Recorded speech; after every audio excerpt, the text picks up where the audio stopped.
मेरा नाम अनन्या है। एक छोटे से शहर में जहां सूरज की किरणें सुबह की चाय के साथ मिलकर घर की देहरी को चूमती थीं, मैं दो भाइयों की इकलौती और लाडली बहन के रूप में पली बढ़ी। बड़े भाई विक्रम और छोटे भाई रोहन ने मुझे कभी किसी चीज की कमी महसूस नहीं होने दी। हमारे खानदान में लड़कियों को ज्यादा पढ़ाने का रिवाज नहीं था, लेकिन जब मैंने यूनिवर्सिटी जाने की जिद की तो दोनों भाई मेरे सामने हार गए। उन्होंने न सिर्फ मुझे शहर की सबसे अच्छी यूनिवर्सिटी में दाखिला दिलवाया, बल्कि मेरी हर जरूरत का भी ख्याल रखा। मैं पढ़ाई में हमेशा अव्वल रही, स्कूल से लेकर कॉलेज तक, और यूनिवर्सिटी में भी होशियार छात्राओं में शुमार थी। यूनिवर्सिटी की चमक दमक भरी दुनिया मेरे लिए बिल्कुल नई थी। यही मैंने खुद पर भरोसा करना सीखा। यही मेरी मुलाकात आरव से हुई। आरव मेरी ही क्लास में था, लेकिन बाकी लड़कों से बिल्कुल अलग। जहां दूसरे लड़के लड़कियों से बात करने के बहाने ढूंढते थे, वहीं आरव हमेशा नजरें झुकाकर चलता था। वह शहर के सबसे अमीर परिवार से ताल्लुक रखता था। उसके पिताजी मशहूर बिजनेसमैन थे, लेकिन आरव में घमंड नाम की कोई चीज नहीं थी। उसकी यही सादगी और सभ्यता मुझे अच्छी लगने लगी थी। एक दिन लाइब्रेरी के बाहर उसने मुझे रोका। अनन्या, मैं आपसे कुछ कहना चाहता हूं। उसकी आवाज में अजीब सी घबराहट थी। जी कहिए, मैंने नजरें झुकाकर कहा। मैं आपको पसंद करता हूं और आपसे शादी करना चाहता हूं। ये अल्फाज मेरे कानों में शीशे की तरह पिघल कर उतर गए। मेरा दिल जोर से धड़क उठा। मैं भी उसे पसंद करने लगी थी, लेकिन मैं अपने खानदान के उसूल जानती थी। हमारे यहाँ पसंद की शादी को गुनाह समझा जाता था। मैं खामोशी से वहां से चली आई। कोई जवाब नहीं दिया। हमारी पढ़ाई पूरी हो गई। आरव ने अपने पिता का कारोबार संभाल लिया, मगर उसने मुझसे रिश्ता नहीं तोड़ा। वो अक्सर मुझे फोन करता और शादी के बारे में पूछता, पर मैं हर बार बात टाल देती। मुझे पता था कि ये रिश्ता नामुमकिन है। फिर एक दिन वही हुआ जिसका मुझे डर था। आरव अपने पिता के साथ मेरे घर रिश्ता लेकर आ गया। बड़े भाई विक्रम और छोटे भाई रोहन, जो मुझ पर जान छिड़कते थे, गुस्से से लाल पीले हो गए। हमने तुम्हें यूनिवर्सिटी इसलिए भेजा था कि तुम वहां ये गुल खिलाओ। बड़े भाई विक्रम की आवाज में गुस्से और मायूसी का तूफान था। तुमने हमारी इज्जत मिट्टी में मिला दी। अनन्या, भाईजान, यकीन करें, मैंने कुछ नहीं किया। मेरी आंखों से आंसू बह रहे थे। खामोश रहो, अब हमारी सुनो। हम इस लड़के से तुम्हारी शादी नहीं करेंगे। मैंने सिर झुका लिया और कह दिया, जो आपका हुक्म होगा। मैं आपकी मर्जी के खिलाफ कभी नहीं जाऊंगी। लेकिन आरव हार मानने वालों में से नहीं था। उसके पिता सुरेश अंकल बार बार मेरे भाइयों से मिलने आते रहे। आरव खुद भी कई बार हमारे घर के चक्कर लगा चुका था। उसके इस तरह बार बार आने से भाइयों के स्वाभिमान को गहरी ठेस पहुंची। एक दिन आखिरकार भाईजान तंग आकर सुरेश अंकल से बोले, ठीक है, हमें ये रिश्ता मंजूर है। 1 हफ्ते के अंदर शादी करके चले जाइए। हमारे खानदान की इज्जत इसी में है कि ये जल्दी से जल्दी अपने घर की हो जाए। ये फैसला मेरे लिए किसी सदमे से कम नहीं था। एक तरफ आरव की मोहब्बत थी और दूसरी तरफ भाइयों की नाराजगी और हमेशा के लिए जुदाई। आरव बहुत समझदार था। उसने मुझे फोन कर कहा, तुम फिक्र मत करो, एक बार शादी हो जाए तो मैं तुम्हारे भाइयों को भी मना लूंगा। लेकिन मैं जानती थी कि मेरे भाई अपने स्वाभिमान में कितने अडिग हैं। वो कभी नहीं मानेंगे। सादगी से हुई शादी मेरे दिल पर बोझ बन गई। पंडित जी द्वारा पूछे गए मंत्रों के बीच जब मैंने हां कहा तो मेरी अपनी ही आवाज मुझे अजनबी लगी। मेरे पास न मेरी मां थी, न कोई सहेली। सिर्फ 2 भाई थे जो कठोर चेहरे लिए खड़े थे, जैसे किसी अंतिम संस्कार में शामिल हों। आरव का चेहरा खुशी से चमक रहा था, मगर मेरी हालत देखकर उसकी मुस्कान में भी कसक थी। वो लम्हा मेरी जिंदगी का सबसे दर्दनाक पल था। मैं उम्मीद कर रही थी कि शायद जाते जाते मेरे भाई एक बार मेरे सिर पर हाथ रख देंगे, एक बार गले लगा लेंगे, लेकिन ऐसा कुछ नहीं हुआ। उन्होंने कहा, आज के बाद इस घर के दरवाजे तुम्हारे लिए हमेशा के लिए बंद हैं। अनन्या, अब इसी घर से तुम्हारी अंतिम यात्रा उठेगी। जिस घर में तुम जा रही हो, कभी इस दहलीज की तरफ पलटकर मत देखना। भाईजान के ये शब्द किसी तेज धार वाले खंजर की तरह मेरे गले में उतर गए। मैं टूट कर बिखर गई। जिस आंगन में पली बड़ी थी, आज वहीं मैं अजनबी हो गई थी। गाड़ी में बैठते ही मैं फूट फूट कर रो पड़ी। आरव ने धीरे से मेरा हाथ अपने हाथ में लिया। अनन्या, मेरी तरफ देखो। उसकी आवाज में इतनी मोहब्बत और अपनापन था कि मैंने रोते रोते उसकी ओर देखा। वो बोला, मैं जानता हूं ये बहुत मुश्किल है, लेकिन मैं वादा करता हूं कि तुम्हारा साथ कभी नहीं छोड़ूंगा। मैं तुम्हारे भाइयों से भी माफी मांगूंगा, उन्हें मना लूंगा। देखना, एक दिन वो तुम्हें खुद वापस लेकर आएंगे। उसके शब्द मरहम की तरह थे, पर मेरे जख्म बहुत गहरे थे। आरव का घर किसी महल से कम नहीं था। चारों तरफ शान और शौकत और दौलत झलक रही थी, मगर जैसे ही मैंने उस घर में कदम रखा, मुझे अजनबियत और ठंडेपन का गहरा झोंका महसूस हुआ। सामने सोफे पर एक मध्यम उम्र की महिला बैठी थी, आरव की मां, जिनके चेहरे पर नापसंद साफ झलक रही थी। उनके साथ एक जवान लड़की थी, शायद आरव की बहन नेहा, और एक तरफ उसकी भाभी प्रिया खड़ी थी। किसी के चेहरे पर भी नई दुल्हन के आने की खुशी नहीं थी। मैंने धीरे से कहा, नमस्ते। जवाब आया, नमस्ते, पर लहजे में इतना रुखापन था कि दिल चुभ गया। आरव की मां बोली, आ ही गई तुम, जिसके लिए मेरे बेटे ने पूरे खानदान में हमें लोगों को मुंह दिखाने लायक नहीं छोड़ा। मां प्लीज। आरव ने तुरंत कहा, ये अनन्या है, मेरी बीवी और इस घर की इज्जत। मैं उम्मीद करता हूं कि आप सब इन्हें वही सम्मान देंगे जिसकी ये हकदार हैं। आरव की आवाज की मजबूती से सब चुप हो गए। भाभी प्रिया ने आगे बढ़कर रस्म पूरी तो की, मगर उनके स्पर्श में भी ठंडक थी। बाद में आरव ने बताया कि उसकी मां अपने भांजे को बहू बनाना चाहती थी, जबकि भाभी प्रिया अपनी छोटी बहन का रिश्ता आरव के लिए सोच रही थी। मेरे आने से उनके सारे मंसूबे टूट गए थे। शादी के शुरुआती दिन बहुत अजीब थे। आरव के सामने सबका व्यवहार मेरे प्रति सामान्य रहता, मगर जैसे ही वो ऑफिस जाता, मुझे लगता जैसे मैं किसी कैदखाने में हूं। सास और ननद हर बात पर ताने कसती। भाभी भी उनका साथ देती, अक्सर कहती, देखो जरा मिडिल क्लास घर की लड़की को जैसे कोई खजाना मिल गया हो।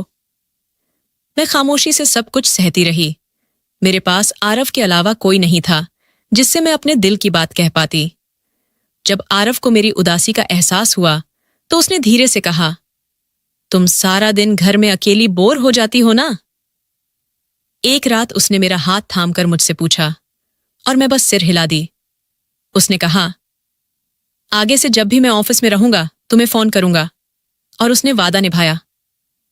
ऑफिस में होते हुए भी घंटों मुझसे फोन पर बात करता। अपनी मीटिंग्स की बातें, दिन भर की छोटी बड़ी हर बात मुझसे शेयर करता। उसकी मोहब्बत ने मेरे सारे डर और फिक्रें मिटा दी थीं। मुझे लगने लगा कि अगर आरव मेरे साथ है तो मुझे किसी और की जरूरत ही नहीं। मैं दुनिया की सबसे खुशकिस्मत लड़की थी जिसे इतना प्यार करने वाला पति मिला। मैंने अपनी सास और ननद का दिल जीतने की भी बहुत कोशिश की। उनकी हर बात मानी, हर हुक्म पर सिर झुकाया, लेकिन उनके दिलों में जो जमी बर्फ थी वो पिघल नहीं सकी।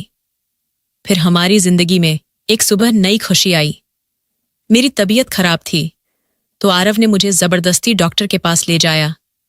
चेकअप के बाद जब डॉक्टर ने बताया कि हम माँ बाप बनने वाले हैं, तो आरव की खुशी का ठिकाना नहीं रहा। उसकी आंखों में खुशी के आंसू थे।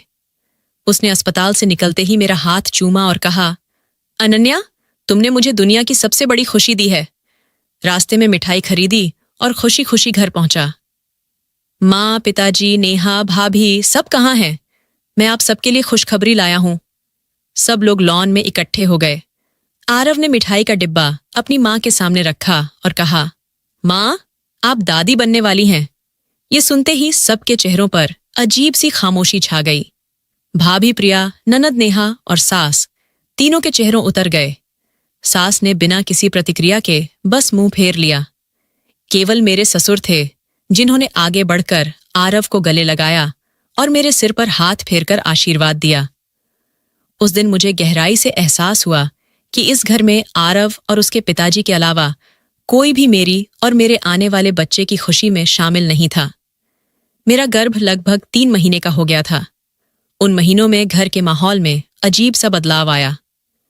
आरव की भाभी प्रिया, जिनका रवैया पहले सख्त और ठंडा था, अब थोड़ा नरम हो गया था। उनकी बहन की शादी किसी और जगह तय हो गई थी। शायद इसलिए उनके दिल में मेरे लिए अब कम दूरी रह गई थी। वो कभी कभी मेरे पास आकर बैठती, मेरी तबीयत पूछती या खाने पीने का ख्याल रखती। एक दिन उन्होंने मेरे लिए दूध का गिलास लाया और धीरे से कहा, अनन्या, अपना ख्याल रखना, इस हालत में ज्यादा सोचना अच्छा नहीं होता। मैंने शुक्रिया कहा, लेकिन मेरे दिल में अभी भी एक फासला था। जहां भाभी के रवैये में नरमी आई थी, वहीं मेरी सास का व्यवहार दिन ब दिन और भी तल्ख होता गया। उन्हें मेरा वजूद ही खटकता था। जब से ये मनहूस घड़ी आई है, घर में हर कोई बीमार रहने लगा है। सास अक्सर ऊंची आवाज में कहती, ना जाने किसका बच्चा पेट में पाल रही है, मेरे बेटे को तो खा ही गई है। उनकी बातें मेरे दिल पर तीर की तरह लगतीं। मैं चुपचाप अपने कमरे में आकर रोती रहती। आरव को मेरे आंसुओं का इल्म हो जाता। वो मेरी बुझी आंखों को देखकर सब समझ जाता। वो हर लम्हा मेरी ढाल बनकर खड़ा रहता। माँ, आप अनन्या से इस तरह बात क्यों करती हैं? एक शाम जब सास ने मुझे सबके सामने झिड़का तो आरव से बर्दाश्त नहीं हो सका। उन्होंने कहा, वो इस घर की बहू है और मेरे बच्चे की माँ बनने वाली है। इस हालत में उसे खुश रहना चाहिए। आपकी बातें उसे तकलीफ देती हैं। वाह, अब बीवी के आने से ही माँ बुरी लगने लगी। सास ने तंज भरे स्वर में जवाब दिया, ऐसी बात नहीं है माँ, लेकिन जो गलत है वो गलत है। आरव ने मजबूती से कहा, अनन्या मेरी जिम्मेदारी है और मैं उसके साथ कोई अन्याय नहीं सहूंगा। उनका ये दो टूक जवाब सब कुछ चुप करा गया। मुझे पता था कि मेरी वजह से आरव अपने घर वालों से दूर होते जा रहे हैं और ये बात मुझे अंदर ही अंदर खा रही थी। लेकिन उनकी मोहब्बत इतनी सच्ची थी कि वो मुझे किसी भी तकलीफ में नहीं देख सकते थे। फिर एक शाम जब वो दफ्तर से वापस आए, उनका चेहरा कुछ उदास और गंभीर था। मैंने परेशान होकर पूछा, आरव, आप ठीक तो हैं? उन्होंने मुझे अपने पास बिठाया और मेरा हाथ थाम लिया। बोले, अनन्या, मुझे एक जरूरी बात करनी है। मेरा दिल अनजाने खौफ से धड़कने लगा।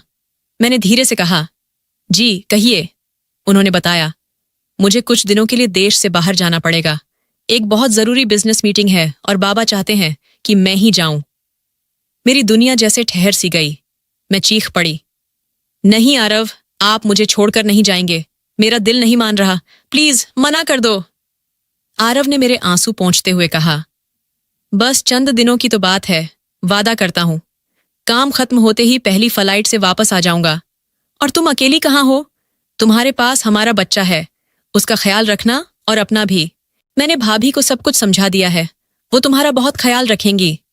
मैंने अनिच्छा से सिर हिला दिया। ये नहीं चाहती थी कि वो परेशान हो।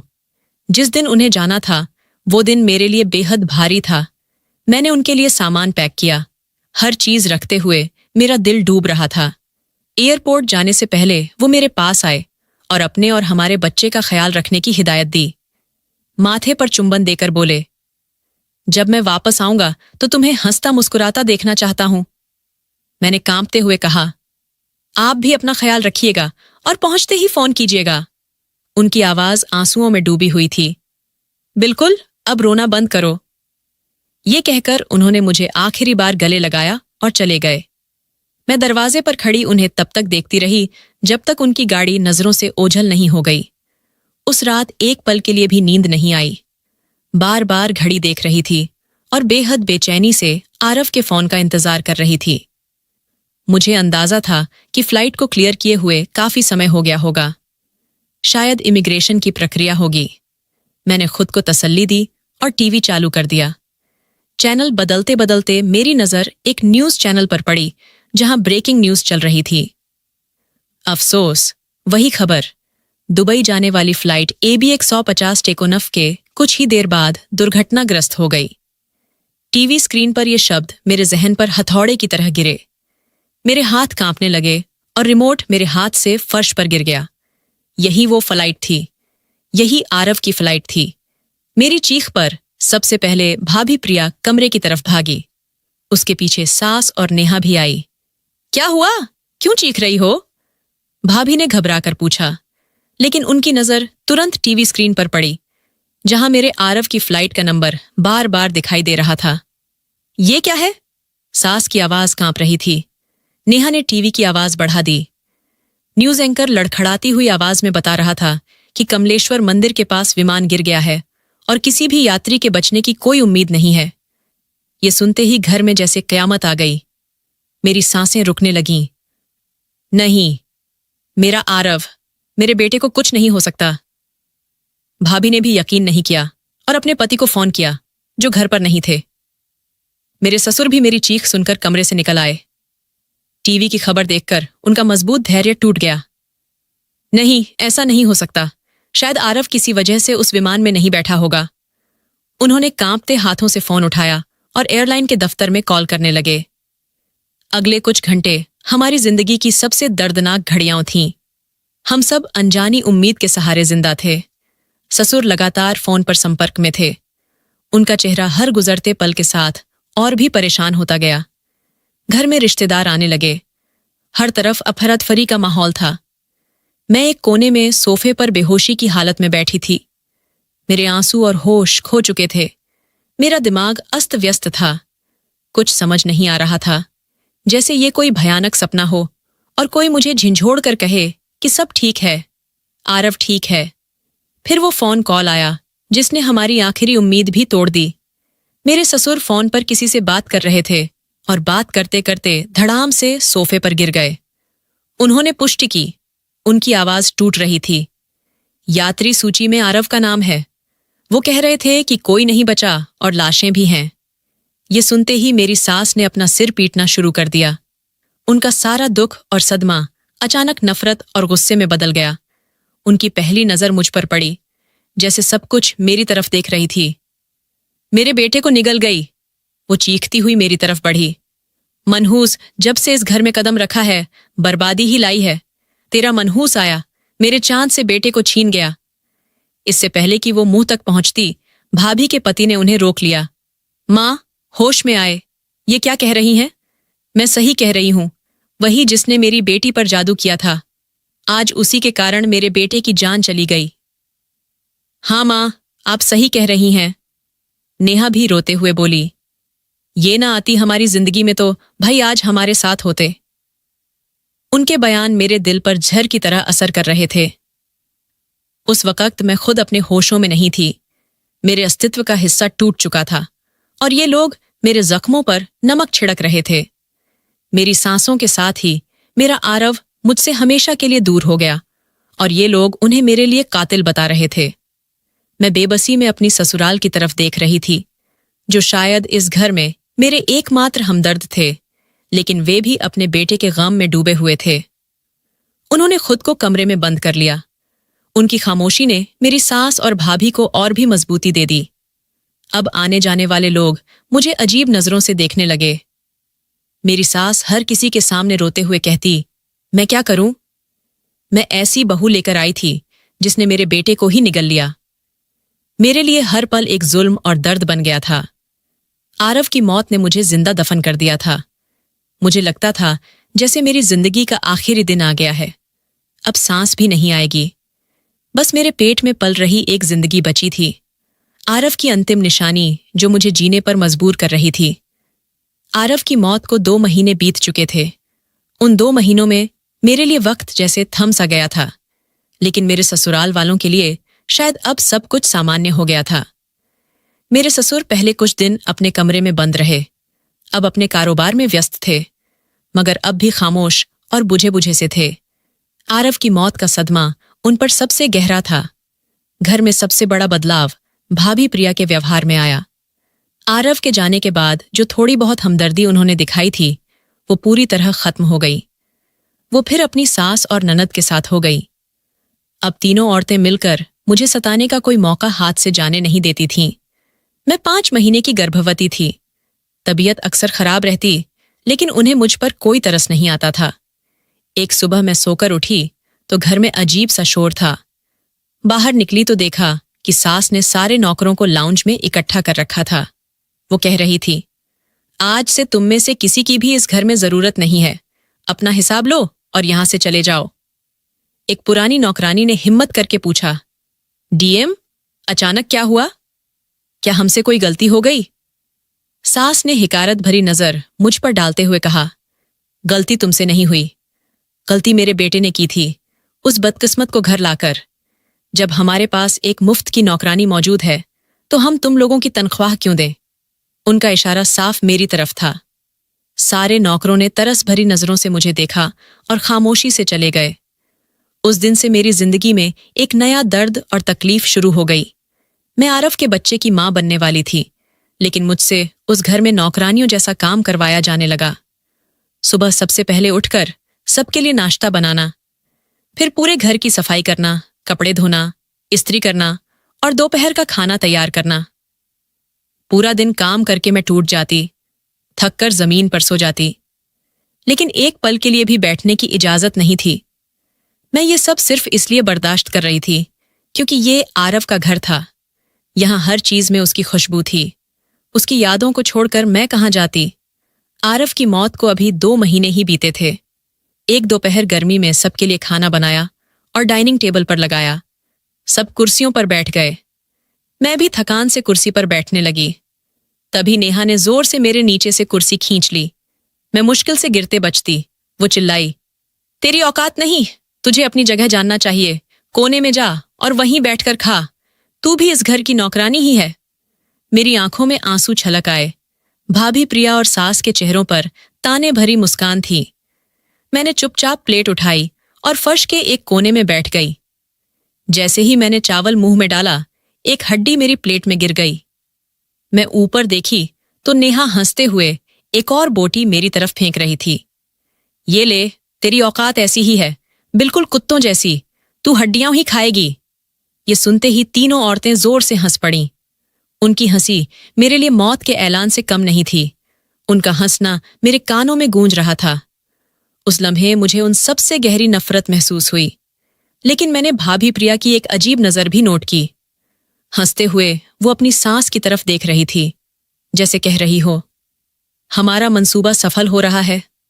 वो नजर सिर्फ एक पल के लिए थी, लेकिन मेरे दिल में एक शख्स के लिए जिज्ञासा और सवाल का बीज बो गया। क्या ये सब सिर्फ नफरत की वजह से हो रहा था, या इस जुल्म के पीछे कोई गहरा मंसूबा छुपा था? मेरी आंखों से बेखुद आंसू बह रहे थे। मैंने प्लेट में पड़ी हड्डी को देखा, फिर उनके ठहाके सुने और अपने पेट पर हाथ रख लिया। मैं कमजोर हो सकती थी, लेकिन मेरे अंदर पल रही जान कमजोर नहीं थी। ये मेरे आरव की निशानी थी और उसे बचाने के लिए मुझे हर जुल्म सहना था, हर तूफान का सामना करना था। उस रात मैं अपने कमरे में फर्श पर बैठकर बहुत रोई। मेरे कानों में सास, ननद और भाभी की हंसी गूंज रही थी। मेरी प्लेट में बड़ी बड़ी हड्डियां मेरी बेबसी और उनके जुल्म का सबूत बनकर मेरे सामने थीं। मुझे लगा जैसे मेरा दम घुट जाएगा, जैसे घर की दीवारें मुझ पर गिर रही हों। मैंने अपने भाइयों को याद किया, उनके दिए हुए ठुकराव को याद किया और आरव के आखिरी शब्दों को याद किया, जब मैं लौटूंगा तो तुम्हें हंसता मुस्कुराता देखूं। मेरे आंसू और तेज हो गए। उस समय मुझे लगा कि इस दुनिया का हर दरवाजा मुझ पर बंद हो चुका है। सिर्फ एक ही दरवाजा खुला था, मेरे भगवान का। कांपते हाथों से मैंने स्नान किया और दीपक जलाकर पूजा की तैयारी की। ध्यान मुद्रा में बैठकर हृदय में भक्ति की नियत बांधी। प्रार्थना करते हुए मैंने मन की सारी उलझनों और बंधनों को भगवान के चरणों में सौंप दिया। हे प्रभु, तू ही मेरा संहारक और रक्षक है। तू ही सब कुछ देखने और सुनने वाला है। अब मुझ में और सहने की शक्ति नहीं रही। मुझे अपनी कृपा से मार्ग दिखा। अगर मेरी जिंदगी में कोई भलाई नहीं बची तो मुझे मौत दे, लेकिन मेरे इस बेगुनाह बच्चे को बचा ले। ये मेरे आरव की निशानी है। उसे इन अत्याचारी लोगों के रहम पर मत छोड़। तू ही मेरा सहारा है। तू ही मेरा मसीहा है। उस रात मैंने अपना सारा दर्द अपने भगवान के सामने उतार दिया और पहली बार महीनों बाद अजीब सा सुकून महसूस किया। मुझे यकीन था कि ये दुआ जरूर सुनी जाएगी। इसके बाद मेरी दिनचर्या वही बन गई। दिन भर मैं जानवरों की तरह काम करती, उनके ताने और जुल्म सहती, लेकिन रात का आखिरी पहर सिर्फ अपने और अपने भगवान के लिए रखती। संध्या काल में मैं विधि पूर्वक ध्यान करने बैठती और उसके बाद अपनी मनोकामनाओं और दुखों के लिए प्रार्थना करती। ये साधना और भक्ति मेरी आत्मा को शांति देती और इसी आध्यात्मिक अनुशासन ने मुझे जीवन की कठिनाइयों में टिके रहने की शक्ति दी। 3 महीने और गुजर गए। अब मेरा गर्भ 9 महीनों के अंतिम चरण में था और झुककर काम करना लगभग नामुमकिन हो गया था। लेकिन मुझ पर रहम करने वाला कोई नहीं था। इस बीच मैंने भाभी प्रिया और उनके पति आरव के बड़े भाई के रवैये में अजीब सी बदलाव महसूस किया। वे अब मुझ पर जुल्म करने से ज्यादा अन्य चीजों में रुचि लेने लगे थे। एक रात पानी लेने के लिए जब मैं रसोई जा रही थी तो मैंने अपने जेठ को फोन पर धीमे लहजे में कहते सुना, फिक्र मत करो, पिताजी से कागजात पर दस्तखत करवा लिए हैं। आरव की हिस्सेदारी की प्रॉपर्टी अब हमारे नाम है। बस ये लड़की किसी तरह यहां से चली जाए तो बाकी काम भी हो जाएगा। ये सुनकर मेरे कदम वहीं ठिठक गए। मुझे समझ आ गया कि ये उनका असली मकसद क्या था। भाभी ने सास की ओर देखते हुए अपने चेहरे पर मुस्कान बनाए रखी। वे मुझे हर हाल में घर से निकालना चाहते थे। ये सब सिर्फ नफरत नहीं थी, ये लालच था। वे मेरे पति की संपत्ति हड़पना चाहते थे और मैं और मेरा होने वाला बच्चा उनके रास्ते में सबसे बड़ा रुकावट थे। उनके इस स्वार्थ ने मुझे अंदर से हिलाकर रख दिया। ये लोग कितने स्वार्थी और निष्ठुर थे। अपने बड़े बेटे के दबाव में ससुर भी मौन थे। कई बार मैंने उन्हें आरव की संपत्ति पर दस्तखत करते देखा और बड़े बेटे के सामने वे मुझसे नजरें चुराते थे क्योंकि वे जानते थे कि मेरे साथ गलत हो रहा है। लेकिन अपने बेटे की लालच के आगे वे बेबस थे। इस हकीकत ने मेरे अंदर नफरत के साथ साथ खौफ पैदा कर दिया। ये लोग जायदाद के लिए किसी भी हद तक जा सकते थे। अगर मेरा बच्चा इस दुनिया में आता जो आरव का कानूनी वारिस होता तो क्या ये लोग उसे नुकसान नहीं पहुंचाते? यही सोच मेरे दिल और रूह को पिघला देने के लिए काफी थी। अब मेरा हर दिन डर और सावधानी के साथ गुजरता। हर निवाला डर डर कर खाती, हर कदम फूंक फूंक कर रखती। उनकी शक्लों से मुझे अब भय होने लगा था। बस अब गिनती के दिन बचे थे। एक दिन सास मेरे पास से गुजरती हुई जहरीली आवाज में बोली। उसकी नजरें मेरे बड़े हुए पेट पर थीं। एक बार ये बोझ उतर जाए, फिर देखेंगे तुम और तुम्हारी ये निशानी इस घर में नहीं रहेगी। उसकी धमकी साफ और सटीक थी। वो मेरे बच्चे के पैदा होने का इंतजार कर रहे थे ताकि मुझे धक्का देकर घर से निकाल सकें और आरव की हर चीज पर कब्जा कर सकें। मेरी दुआओं में अब और भी शिद्दत आ गई थी। भगवान, अब वक्त बहुत कम है। मेरे बच्चे के इस दुनिया में आने से पहले कोई चमत्कार हो जाए, कोई रास्ता बन जाए। मेरी प्रेगनेंसी का आखिरी महीना किसी कयामत से कम नहीं था। हर दिन जैसे एक सदी गुजरता। अब मुझे उन लोगों से नफरत से ज्यादा डर लगने लगा था। उनकी लालची निगाहें हर वक्त मेरा पीछा करतीं। रातों को मैं अपने कमरे का दरवाजा अंदर से कुर्सी लगाकर बंद कर देती। मुझे डर था कि ये लोग मेरे बच्चे को नुकसान पहुंचाने के लिए किसी भी हद तक जा सकते हैं। उनकी बेचैनी साफ नजर आ रही थी। वो चाहते थे कि मैं जल्द से जल्द इस घर से चली जाऊं, लेकिन मेरी इज्जत और बच्चा उनके रास्ते में रुकावट थे। एक दिन मेरे जेठ आरव के बड़े भाई मेरे पास कुछ कागज लेकर आए। अनन्या, ये आरव के कुछ बैंक खातों के दस्तावेज हैं। इन्हें बंद करवाने के लिए तुम्हारे हस्ताक्षर चाहिए। यहां साइन कर दो। उनके लहजे में एक मसूरी सी नरमी थी। मैंने दस्तावेज देखे और मेरा दिल जोर से धड़का। बिना पढ़े किसी कागज पर दस्तखत मैं नहीं कर सकती। हिम्मत करके मैंने कहा, नहीं। मेरा जवाब सुनते ही उनके चेहरे का रंग बदल गया। क्या मतलब है तुम्हारा? तुम हम पर शक कर रही हो? उन्होंने तीखे स्वर में कहा। मैंने बस कहा, मैं अपना हक इस्तेमाल कर रही हूं। तभी साथ में सास भी वहां आ गई। मैं ना कह रही हूं। वो बहुत चालाक थी। उसकी नजर मेरे बेटे की दौलत पर थी, जैसे सांप की तरह फन फैलाए बैठी हो। मैंने भगवान की कसम दी और खामोश रहना चाहा, लेकिन उन्होंने गुस्से में चिल्लाते हुए कहा, दस्तखत करो वरना क्या? मैंने भी हिम्मत दिखाते हुए कहा, ये जायदाद मेरे पति की है और इसका पहला हक मेरे बच्चे का है।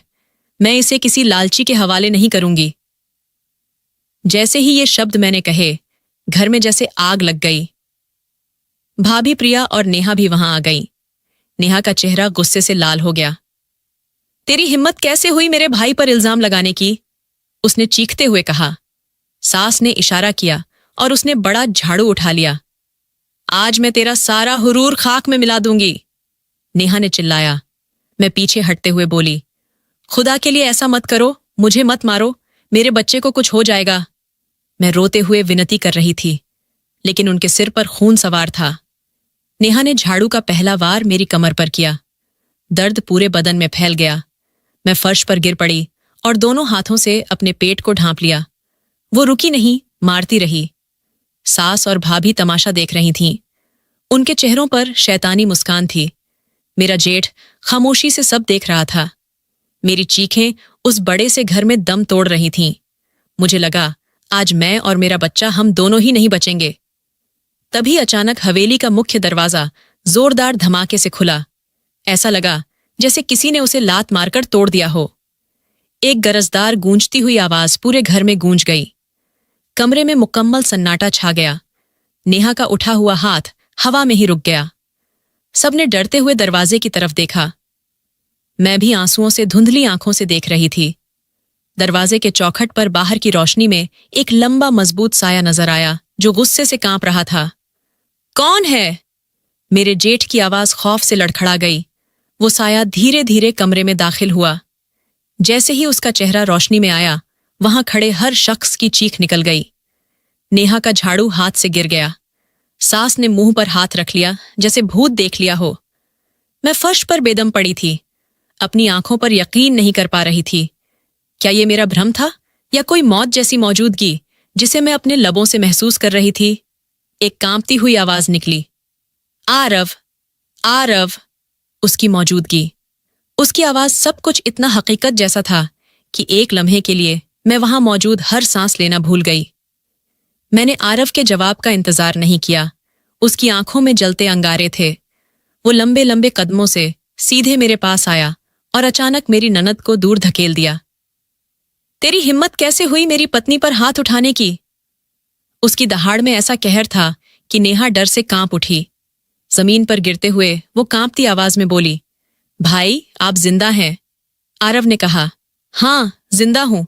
तुम्हारी नफरत भरी दुआओं के बावजूद जिंदा हूं, ताकि मैं तुम जैसे शैतानों को उनके की सजा दे सकूं। इतने में सास रोते हुए आई और बोली, आरव मेरा बेटा, तू जिंदा है। भगवान का शुक्र है। आरव ने हाथ उठाकर उन्हें रोक दिया। दूर रहो। मुझसे मां कहलाने का हक तो आप पा चुकी हैं, पर तुम सब मेरे अपराधी हो। फिर वो सबको नजरअंदाज करते हुए मेरे सामने फर्श पर बैठ गया। उसकी आंखों में वही मोहब्बत थी जिसके लिए मैं महीनों से तड़प रही थी। अनन्या, मेरी जान। उसने मुझे अपने सीने से लगा लिया। मुझे माफ कर दो। मैं तुम्हें इन दरिंदों के बीच अकेला छोड़ गया। इन लोगों ने तुम्हारे साथ जो सलूक किया उसकी जिम्मेदारी मेरी थी। मैं रोते हुए उसके चेहरे को छूने लगी। आरव, आप सच में वापस आ गए। हाँ अनन्या, मैं आ गया हूं। अब तुम्हें कोई तकलीफ नहीं दे सकेगा। उसने मेरे माथे पर प्यार से चूमा। प्रिया भाभी ने डरते हुए पूछा, आपकी तो मौत हो चुकी थी, आपका जहाज डूब गया था। आरव ने मुझे हल्के से अपने बाजू में रखते हुए सबकी तरफ देखा। हाँ, जहाज तबाह हुआ था और मैं भी मर चुका था, लेकिन मैं अपनी सीट बदल चुका था इमरजेंसी एग्जिट के पास। इसलिए जब जहाज समंदर में गिरा, मैं मलबे से दूर गिरा। रेस्क्यू टीम ने मुझे जिंदा पाया, लेकिन मेरी हालत बहुत खराब थी। अस्पताल में मैं महीनों गुमनामी की हालत में रहा। डॉक्टर मेरी देखभाल कर रहे थे, लेकिन मेरी याददाश्त वापस नहीं आ रही थी। फिर कुछ दिन पहले एक नर्स ने मेरी जेब से एक छोटा सा फोटो निकाला। तुम्हारी तस्वीर अनन्या। जैसे ही मैंने उसे देखा, मेरे दिमाग में सब कुछ याद आ गया। हमारी शादी, हमारा बच्चा, सब कुछ। सबसे पहले मेरा ख्याल यही था कि मेरे घर वाले तुम्हारे साथ कैसा सलूक कर रहे होंगे। मैंने अपनी सेहत की परवाह किए बिना पहली फ्लाइट से तुम्हारे पास आने का रास्ता चुना। उसकी बात सुनकर मैं उससे लिपट गई। भगवान ने मेरी प्रार्थना सुन ली। आरव, मैंने अपने बच्चे के लिए बहुत प्रार्थना मांगी थी और भगवान ने मेरे बच्चे को उसका पिता लौटा दिया। आरव ने मुझे अपने पास रखा और फिर अपने भाई की तरफ देखा। और तुम मेरी मौत की खबर से खुश हुए थे, क्यों? उसके भाई का चेहरा झिझक और डर से सफेद पड़ गया। सास, ननद और भाभी ने एक दूसरे को डरते हुए देखा। आरव गरजते हुए बोला, मैं वही कह रहा हूं जो सच है। अब आपकी चालाकियां खत्म। अब मैं सबका हिसाब खुद लूंगा। जिन लोगों ने मुझे जलील करने में कोई कसर नहीं छोड़ी थी, अब वे अपराधियों की तरह सिर झुकाए खड़े थे। सबसे पहले नेहा ने खामोशी तोड़ी, रोते हुए आगे बढ़ी और आरव के कदमों में गिर गई। हमसे बड़ी गलती हो गई, हमें माफ कर दो। लेकिन आरव का गुस्सा ठंडा नहीं हुआ था। उसका दिल उन जख्मों को देख रहा था जो इन लोगों ने मेरे ऊपर लगाए थे। माफी मांगने की बात उसके दिल से नहीं, बल्कि उन अपराधों की सजा देने की आग से थी। आप माफी मांग रहे हैं उन हरकतों के लिए जो आपने एक असहाय औरत पर की, और उस धोखे के लिए जो आपने मेरे अस्तित्व पर किया। आपने अनन्या को मेरी निशानी समझने की बजाय रास्ते का कांटा समझा और उसे हटाने की हर मुमकिन कोशिश की। इस गुनाह की कोई माफी नहीं होती।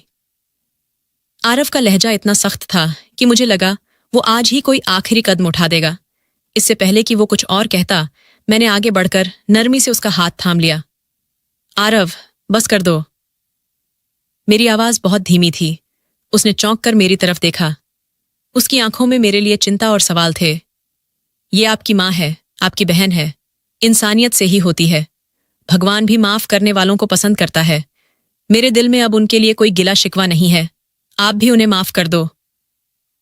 मैंने उन सभी की तरफ देखा जो गंभीर नजरों से मुझे देख रहे थे, और फिर आरव से कहा, माफ करने वाला हमेशा बड़ा होता है।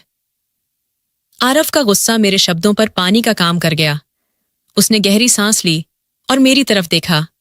उसकी आंखों में मेरे लिए सम्मान और मोहब्बत और बढ़ गई थी। सिर्फ और सिर्फ तुम्हारे ही कहने पर, अनन्या, मैं लोगों को माफ कर रहा हूं। फिर उसने अपनी मां और बहन की तरफ देखा। लेकिन मेरा एक फैसला है जो अटल है। मैं और अनन्या अब इस घर में 1 मिनट भी नहीं रहेंगे। ये घर अब मेरे लिए जहन्नुम बन चुका है, जहां मेरे अपने ही मेरी पत्नी और बच्चे के दुश्मन हैं। आज हम ये घर छोड़कर जा रहे हैं। ये कहकर उसने मेरा हाथ थामा और मुझे सहारा देकर कमरे की तरफ ले गया। किसी की हिम्मत नहीं हुई उसे रोकने की। हमने अपना जरूरी सामान एक बैग में रखा और आधे घंटे में इस महल जैसी कैद से बाहर निकल आए। आरव मुझे एक छोटे साफ सुथरे फ्लैट में ले आया जो उसने पहले ही खरीद रखा था। उस घर में कदम रखते ही मुझे सुरक्षा और राहत का एहसास हुआ जो मैंने महीनों से महसूस नहीं किया था। उस दिन के बाद आरव ने मुझे अपनी पलकों पर बिठा लिया। वो मेरा इतना ख्याल रखता कि मैं अपनी हर तकलीफ भूल गई। वो खुद मेरे लिए खाना बनाता, मेरे पांवों की मालिश करता और घंटों मुझसे बातें करता ताकि मैं बुरी यादों से बाहर आ सकूं। कुछ ही दिनों बाद भगवान ने हमें अपनी सबसे बड़ी देन से नवाजा। हमारे यहाँ एक प्यारे से बेटे का जन्म हुआ। आरव की खुशी का ठिकाना नहीं था। उसने पूरे अस्पताल में मिठाई बांटी। जब उसने पहली बार अपने बेटे को गोद में लिया तो उसकी आंखों में खुशी के आंसू थे। ये बिल्कुल तुम्हारी तरह है अनन्या, उसने मेरे माथे को चूमते हुए कहा। हमारे बेटे की पैदाइश ने हमारी खुशियों को पूरा कर दिया था, लेकिन आरव जानता था कि मेरी ये खुशी अभी भी अधूरी है। मेरे पति 1 हफ्ते बाद अकेले मेरे भाइयों के घर गए। मैंने उन्हें बहुत रोका। मुझे डर था कि वो उन्हें अपमानित करेंगे, लेकिन उन्होंने नहीं माना। उन्होंने वहां जाकर मेरे भाइयों को शुरू से अंत तक की सारी कहानी सुनाई। उन्होंने बताया कि उनकी बहन पर क्या क्या अत्याचार हुए और मैंने किस तरह सब कुछ सहा। जब मेरे दोनों भाई फूलों और मिठाइयों के साथ हमारे घर आए तो मुझे यकीन नहीं हुआ। वे गले लगाकर बहुत रोए और हमें माफ कर दिया। गुड़िया भाईजान सिसक रहे थे, हमने तुम्हें गलत लोगों के हवाले करके बड़ी गलती की। हम तुम्हारे अपराधी हैं। नहीं भाईजान, ऐसा मत कहो। मैंने उनके आंसू पोंछे। उस दिन हमारे सारे गिले शिकवे दूर हो गए। उन्होंने मान लिया कि पसंद की शादी करना कोई गुनाह नहीं है। असली चीज इंसान का अच्छा होना है। आज मेरी जिंदगी में सब कुछ था। भगवान, मेरा पति, मेरा बेटा और मेरा परिवार। मेरी परीक्षा बहुत कठिन थी, लेकिन मेरे सब्र और भगवान पर यकीन ने मुझे मजबूत बनाया। हमारी नई जिंदगी को लगभग 1 साल हो चुका था। उन 12 महीनों में आरव ने मुझे वो खुशियां दी जिनका मैंने कभी सपना भी नहीं देखा था। हमारा छोटा सा घर मोहब्बत और सुकून से भरा था। हमने अपने बेटे का नाम आर्यन रखा क्योंकि वो हमारे सब्र का फल था। आर्यन की किलकारियां हमारे घर की रौनक बन गईं। मेरे भाइयों का भी अब हमारे घर आना जाना लगा रहा और वे आर्यन को देखकर खुशी से फूले नहीं समाते थे। दूसरी तरफ आरव के घर वाले थे। आरव ने उनसे संपर्क पूरी तरह खत्म नहीं किया था, लेकिन दूरी कायम रखी। वो महीने में 1-2 बार मिलने जाता, लेकिन मुझे और आर्यन को साथ नहीं ले जाता। उसके दिल में अब भी डर था कि कहीं फिर से कुछ हालात ना बने। उनके घर वाले कई बार फोन पर मुझसे और बच्चे से बात करना चाहते और मैं हमेशा सम्मान से बात करती। लेकिन आरव उन्हें हमारे करीब आने की इजाजत नहीं देता था। आर्यन की पहली सालगिरह से कुछ दिन पहले मेरे सास का फोन आया। वे रो रही थीं। बेटा आरव, मैं जानती हूं हम तुम्हारे और बहू के बहुत बड़े अपराधी हैं। हम अपनी गलतियों की सजा भुगत रहे हैं। इस घर में सब कुछ है लेकिन सुकून नहीं। मैं अपने पोते को एक बार गले से लगाना चाहती हूं।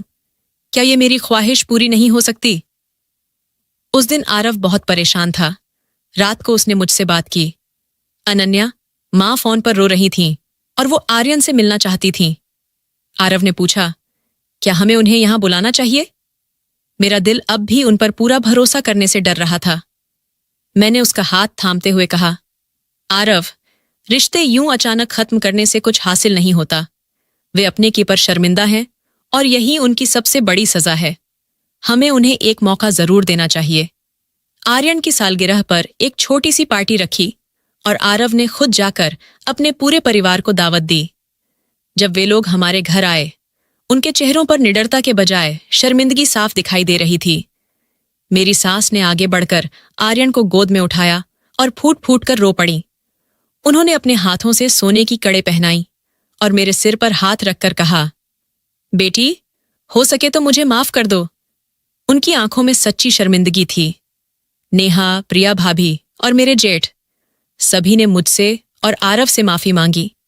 हमने पुराने गिले शिकवे भूलकर उन्हें माफ कर दिया। उस दिन के बाद हमारे रिश्ते बेहतर होने लगे, लेकिन आरव अब भी बहुत सतर्क था। वो मुझे और आर्यन को वहां ज्यादा नहीं जाने देता था। फिर भी अब वे लोग अक्सर हमारे घर मिलने आते और अपने पोते के साथ वक्त गुजार कर खुश होते थे। एक रात जब सारे मेहमान जा चुके थे और आर्यन हमारे बीच सो रहा था, आरव ने मेरा हाथ थामा और कहा, मैं आज भी जब वो दिन याद करता हूं तो कांप जाता हूं। उस दिन जब मैं घर वापस आया था, नेहा तुझे मार रही थी। अगर मैं चंद मिनट भी देर से पहुंचता तो न जाने क्या हो जाता। भगवान ने वाकई हम पर अपना खास रहम किया। मैंने मुस्कुराकर उसका हाथ पकड़ा और दूसरा हाथ उसके पर रखा। बेशक मैं अब अपनी जिंदगी से बहुत संतुष्ट और खुश हूं, क्योंकि मेरा नाता भगवान से बहुत मजबूती से जुड़ गया है। मैंने सीख लिया है कि जब भी कोई मुश्किल आए, दुनिया के सामने रोने की बजाय अपने भगवान के सामने झुक जाओ। हर मुश्किल में मैंने सिर्फ उसी से मदद मांगी और उसने हमेशा मेरी मदद की। मेरी जिंदगी में पहला सहारा मेरे भगवान का है और दूसरा मेरा आरव है। मुझे और क्या चाहिए? आरव ने मोहब्बत भरी नजरों से मुझे देखा और मेरे हाथ को चूमा। बाहर रात की गहराई फैली हुई थी, लेकिन हमारे छोटे से घर में सुकून और प्यार की रोशनी छाई हुई थी। हमने एक दूसरे का साथ देकर हर तूफान को पार किया और अब हमारी मंजिल सिर्फ खुशियां थी। इस कहानी से हमने ये सीखा कि भगवान अपने बंदों को मुश्किलों में जरूर डालता है, लेकिन सब्र और ईमान रखने वालों को कभी अकेला नहीं छोड़ता। मुश्किल वक्त में इंसानों से उम्मीदें रखने की बजाय अगर सच्चे दिल से भगवान पर भरोसा किया जाए तो वो ऐसे रास्ते खोल देता है जिनका इंसान कभी अंदाजा भी नहीं लगा सकता। तो दोस्तों, ये थी आज की कहानी। इस कहानी के बारे में आपकी क्या राय है? ये कमेंट बॉक्स में जरूर बताइए। अगर आपको कहानी पसंद आई हो तो वीडियो को लाइक करें और स्टोरी कॉर्नर चैनल को सब्सक्राइब करें और बेल आइकन पर क्लिक करके इसे ऑन पर सेट करें ताकि आपको नए वीडियो की सूचना तुरंत मिल जाए। धन्यवाद।